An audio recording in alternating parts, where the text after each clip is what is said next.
Bismillahirrahmanirrahim. Assalamualaikum warahmatullahi wabarakatuh. Perkenalkan, nama saya Aji Nur Salim. Baiklah, langsung saja. Dalam video kali ini, saya dan teman-teman akan menyampaikan materi tentang TOGAF. Sebagaimana yang telah kita ketahui bersama, bahwa dalam TOGAF itu terdapat beberapa fase ataupun tahapan. Di antaranya yang pertama yaitu adalah tahap preliminary, selanjutnya ada tahap arsitektur vision, selanjutnya ada tahap bisnis arsitektur, selanjutnya ada tahapan information system arsitektur, selanjutnya ada tahapan teknologi arsitektur, selanjutnya ada tahapan opportunities and solution, selanjutnya ada tahapan migration planning, selanjutnya ada tahapan implementation governance, dan selanjutnya ada tahapan arsitektur change management. Dan keseluruhan tahapan ini saling berkaitan yaitu dengan adanya requirement management. Baiklah, langsung saja. Di sini saya akan menjelaskan fase yang pertama yaitu fase preliminary. Preliminary merupakan tahapan awal untuk persiapan perencanaan arsitektur enterprise. Tahapan ini dilakukan agar proses pemodelan dapat terarah dengan baik.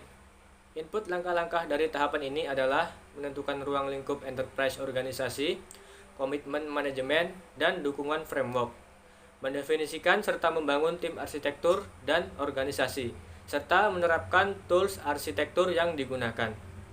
Adapun tujuan fase ini adalah untuk meyakinkan setiap orang yang terlibat di dalamnya bahwa pendekatan ini untuk mensukseskan proses arsitektur. Pada fase ini juga harus menspesifikasikan who, what, why, when, dan where dari arsitektur itu sendiri. Adapun what adalah ruang lingkup dari usaha.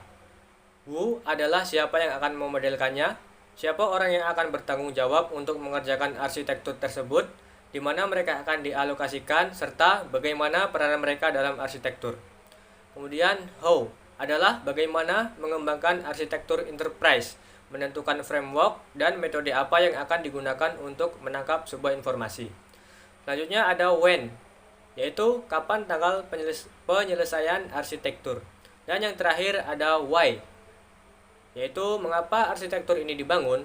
Hal ini berhubungan dengan tujuan organisasi, yaitu bagaimana arsitektur dapat memenuhi tujuan dari organisasi yang membangunnya tersebut. Baiklah, mungkin hanya ini penjelasan tentang tahapan preliminary dari saya. Untuk tahapan selanjutnya yaitu tahapan arsitektur vision yang akan dijelaskan oleh rekan saya yaitu Saudari Rizka Ayuni.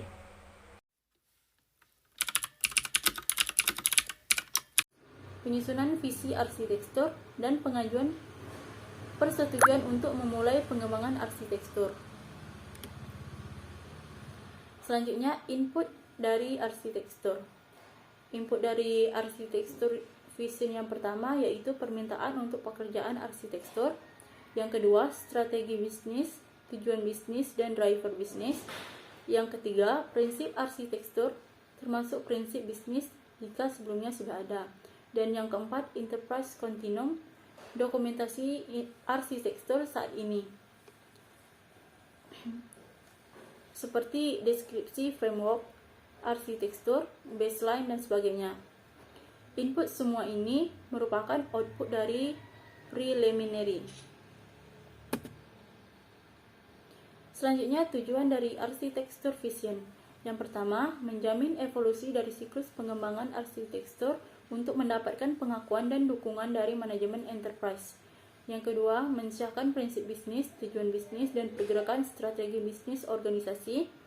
Yang ketiga, mendefinisikan ruang lingkup dan melakukan identifikasi serta memprioritaskan komponen dari arsitektur saat ini. Yang keempat, mendefinisikan kebutuhan bisnis yang akan dicapai dalam usaha arsitektur ini. Dan yang terakhir, menghasilkan visi arsitektur yang menunjukkan respon terhadap kebutuhan dan batasannya. Kemudian langkah-langkah yang dilakukan pada fase arsitektur vision. Yang pertama, menentukan atau menetapkan proyek. Di sini perlu melakukan prosedur untuk mengamankan proyek enterprise keseluruhan, pengesahan manajemen perusahaan, dan dukungan serta komitmen yang diperlukan manajemen ini.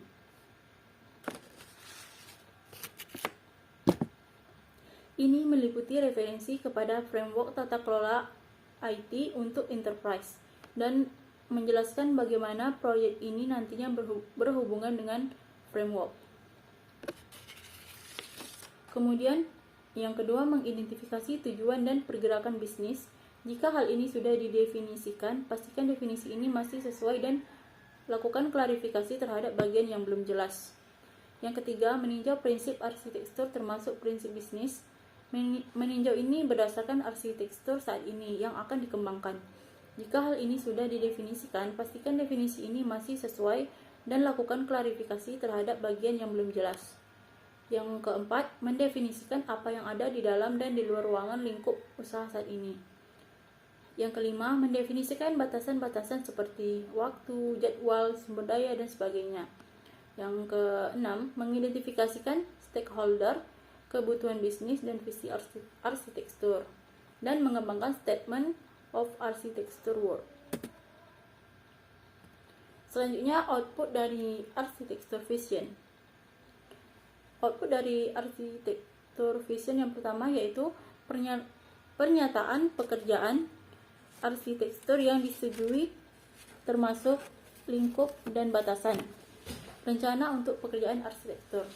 Yang kedua, pernyataan tujuan bisnis dan driver strategi yang diperbaiki dari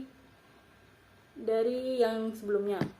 Yang ketiga, prinsip arsitektur termasuk prinsip bisnis.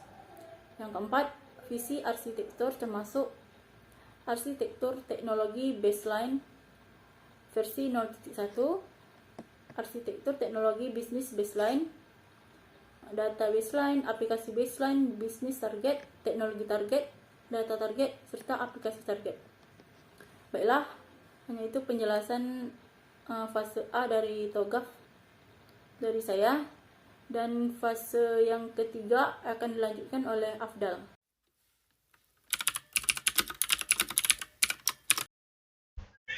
Lanjut pada materi kedua, yaitu Business Architecture. Apa itu BA? Itu adalah jembatan penghubung antara model bisnis perusahaan dan juga strategi sebuah perusahaan di satu sisi, serta fungsionalitas bisnis dari bisnis atau organisasi korporat di sisi lain.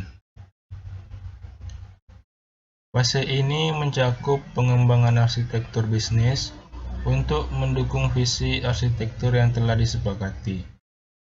Pada tahap ini, tools dan metode yang umum untuk pemodelan seperti Integration Definition (IDF) dan Unified Modeling Language atau UML bisa digunakan untuk membangun model yang diperlukan. Tujuannya ialah yang pertama, menguraikan deskripsi arsitektur bisnis dasar.